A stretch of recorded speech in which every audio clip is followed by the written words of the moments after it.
900 East Fayette Street, otherwise known as the Sylvester Building, has been abandoned for about 2 decades. The property was recently bought, and the new owner plans to restore the building. As project architect Jamie Williams explains, the property has an interesting history. Sylvester Building is an early 20th century apartment building that historically was built, I believe, for a madam, a brothel. Well, not quite. Mary Hand was the original developer, and although she made her living as a prostitute in her early life, she originally bought the property to create housing for middle-class families. This was part of an effort to make a new name for herself.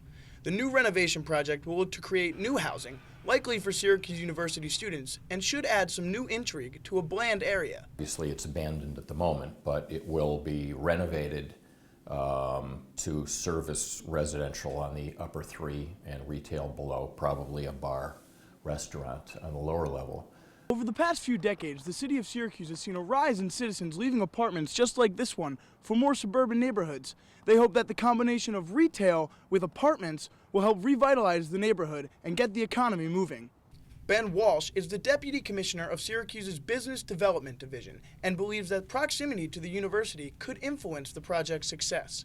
By investing in a strategically located property like this, again, we hope that it helps to connect the dots, continue to bring the energy down from University Hill, and marry it with the potential on the near East Side neighborhood. The original plan called for a complete demolition and rebuild, but Walsh stepped in and keyed the developers into a benefit that Renovations offered. It really turns out to be a win-win. It's a win for the community because we're preserving our historic architecture, and for the developer there are certain resources that are available for preserving historic buildings that wouldn't otherwise be available for building new buildings, namely the use of historic tax credits and some additional financial resources that we can bring to bear. Reporting for NCC News in Syracuse, I'm Joe Leonard.